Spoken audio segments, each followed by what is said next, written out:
So today we're gonna be ranking the Jonins from the Cloud Village from weakest to strongest, and I'm gonna be sticking to the Jonins from Naruto Shippuden, at least chronologically speaking, because there have been several other Jonins from the past in the Cloud Village, and I'm just gonna be talking about the ones that the 4th Raikage would have available for him during Naruto Shippuden. Number 10 is gonna be Jay. Now you may be asking yourself, who the hell is Jay? He's the guy who noticed B fighting against Sasuke and Team Taka, and he was spying on them with that spying glass and stuff. He was the one who recognized Sasuke Uchiha because of the Uchiha crest on Sasuke's back, and he gave pursuit to Sasuke and Team Taka. He was relaying messages about Sasuke's whereabouts to the Cloud Village with his reptile. Unfortunately for him, when he found out where Sasuke was, Sasuke noticed his presence and took care of him rather quickly. A squad of ninjas from the Cloud Village was sent to look for Jay, but they only found him there. We don't know if he was actually dead or just very hurt, but we can safely assume he wasn't the strongest Jonin out there. It didn't look like he even gave Sasuke a fight or any other member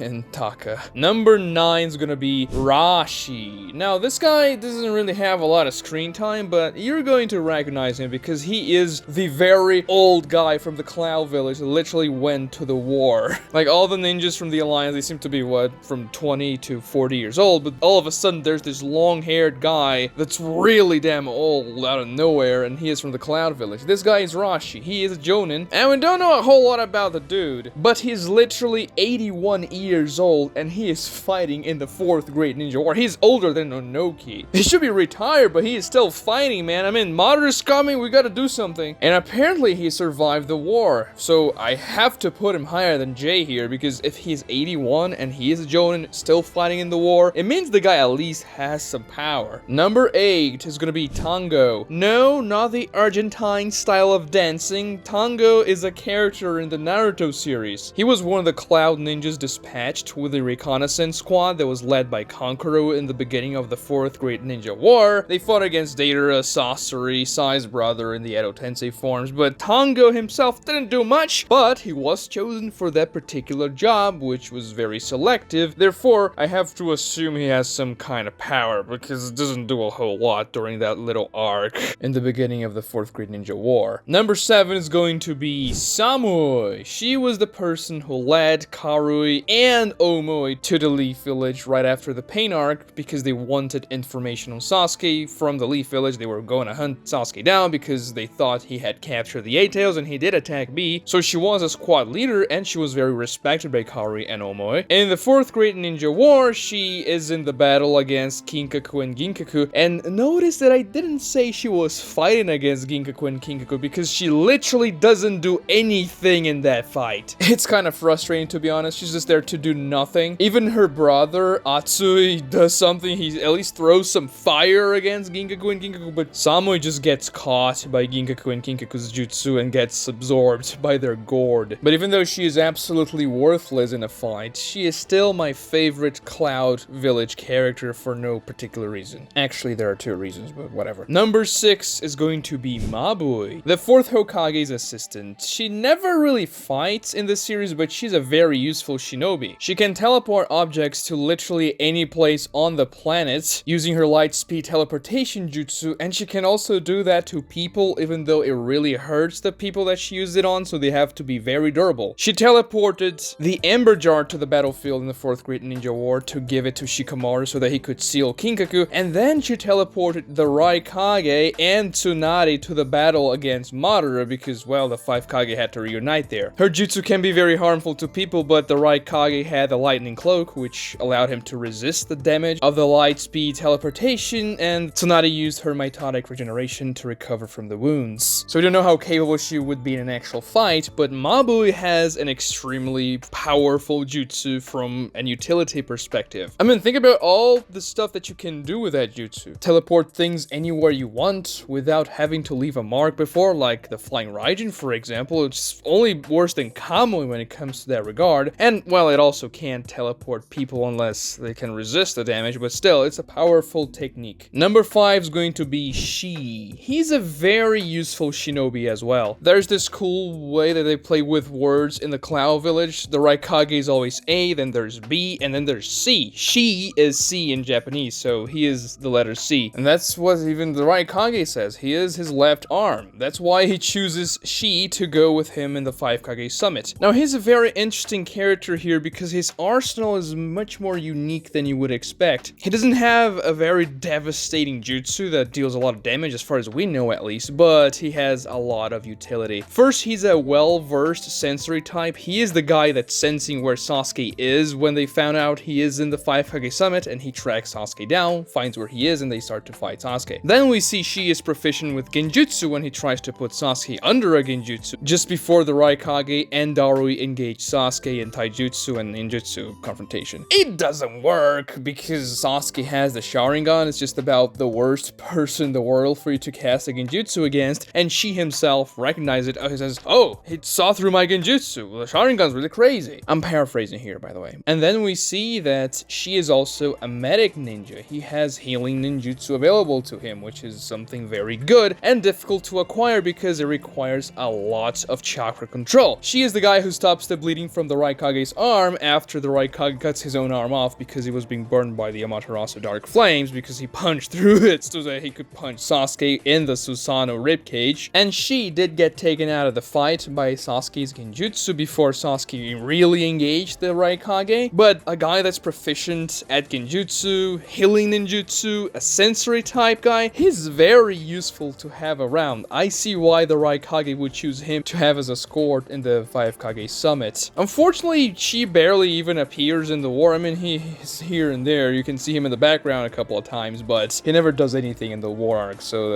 it's the only thing we know about him is what he does in the 5 Kage Summit, which is pretty impressive, so he gets number 5. Number 4 is going to be Dodai, the gummy guy, as Naruto calls him. Dodai is an experienced Jonin from the Cloud Village. He has access to magma style, which allows him to create those jutsus that resemble rubber and have many interesting properties. He's also a ninja in the Intel division of the 4th Great Ninja War, meaning that he can communicate with other people using his mind, another pretty useful technique overall. But Dodai's feats are actually really impressive. He somehow manages to keep up with the speed of the 3rd Raikage using his amped lightning cloak. He reacts to the Raikage's speed, he uses the bubble jutsu to protect Naruto from the 3rd Raikage, and that's a really specialized jutsu to deal with lightning style and piercing attacks, which was perfect to deal with the 3rd Raikage. And Dodai was the only reason why the Naruto Shadow Clone even survived. It would have been really easy for the 3rd Raikage to destroy that Shadow Clone if Dodai wasn't there, and if Naruto wasn't there to deal with the Edo Tensei of the 3rd Raikage, the alliance would be kind of screwed because nobody was even putting a dent on him. They wouldn't be able to seal the guy whatsoever, and the 3rd Raikage was hailed as the strongest ninja ever in the Cloud Village, so Dodai being able to keep up with him somewhat is impressive, and he was also the guy that told Naruto that the Raikage had some encounters with the Eight Tails and was embarrassed by the scar he had in the middle of his chest, which prompted Naruto to talk to Bee and the Eight Tails to find out the Raikage's weakness, which was his own jutsu. So Dodai was fundamental to beat the 3rd Raikage in the war, and he was also able to tank Madara's Tengai Shinsei, the 2 massive meteors that he dropped, and he saved that Naruto Shadow Clone. Naruto was even pissed at him because he saved a clone and not somebody that was actually alive, but then Dodai told Naruto that he was essential for them to win the fight there, and he was right, because if Naruto wasn't around, he wouldn't be able to use that barrage of Rasengan to save Inoki, Gaara, and everybody else there that survived the meteors from Madara's wood-style attack. So Dodai, pretty damn nice shinobi. He is powerful, he is intelligent, strategic, deserves number 4 for sure. Number 3 is gonna be Ni Yugito, the Jinchuriki of the Two Tails. Yes, she does die in Naruto Shippuden, but as she is in Naruto Shippuden, she still counts. We don't see a lot of what she can do in base when she is alive, but we have an idea of what she's capable of when she is fighting in her Edo Tensei form against Naruto and Bee in the war. Now, obviously, her Edo Tensei is amped by a Rinnegan and a Sharingan, so maybe she wouldn't be able to replicate what she was doing in that fight against Naruto and Bee if she was alive without the eyes, but she was trading blows with Naruto and Bee, and she used that pursuing rat jutsu to essentially make Naruto and Bee run away, and that's in base, so pretty strong stuff. She also keeps up with Hidan and Kakuzu before she transforms into the Two Tails, and Kakuzu was giving Kakashi a lot of trouble in taijutsu. Hidan even killed Asuma and all that shit. She's pretty good when it comes to Jonin level, and obviously she has the two tails. Now, she's not a perfect Jinchuriki, meaning that she doesn't have a relationship of harmony and friendship with the tail beast, but she seems to be able to tap into the two tails' chakra rather easily. After all, when she found herself cornered by Hidan and Kakuzu, she was just like, yeah, I'm just gonna transform into the two tails, it's whatever. And she does so, and obviously, if you have a tail beast, and if you're able to use it, even though you're not perfect at it, you're gonna be extremely powerful. In the aftermath of her fight against Kakuzu and Hidan, we see the damage caused in that city that they were fighting on was massive. She did lose to Kakuzu and Hidan pretty easily. They weren't very hurt, but even still, she's way above the level of an ordinary Jonin in the world. Number 2 is gonna be Darui, the future 5th Raikage. Darui was the other guy that went with the Raikage to the 5 Kage summits in Naruto Shippuden, and he also fought against Sasuke and Team Taka. Now, Darui was able to react to Sasuke trying to blitz the Raikage, and he shot water style against Sasuke to prevent him from using fire style, and then infused the water style with lightning to hurt Sasuke a little bit. I mean, didn't do much to Sasuke, but it did deter his attack. Darui then had a lengthy exchange with Suigetsu, a very accomplished swordsman, one of the 7 swordsmen of the mist, by the way, using one of the 7 swords, the Kubikiri Bochu, the Executioner's Blade, and Darui literally beats Suigetsu and pins him down against the wall with his lightning style imbued sword. And to be honest, Darui beat Suigetsu kind of easily, and Suigetsu was strong enough to at least try to slow down the 8 Tails for a little bit. After that, Darui aims his laser circus against Sasuke, but Sasuke used the Susanoo and protects himself from the laser circus, and also the attacks from the Sand siblings at the same time. But I mean, laser circus, it's a KK Genkai jutsu if you don't know. It's not lightning style, it's tempest style. So yeah, he does have a KK Genkai. The mixture of lightning and water gives you storm or tempest. And laser circus is a powerful jutsu that blows people away, and you can mold the laser beams to whatever direction you want mid-air. He does exactly that when Samui is captured by Kinkaku, and he wants to hit the laser on the enemy without hitting Samui, so he makes the laser just lap around Samui and hit Kinkaku behind her. It's a powerful jutsu. And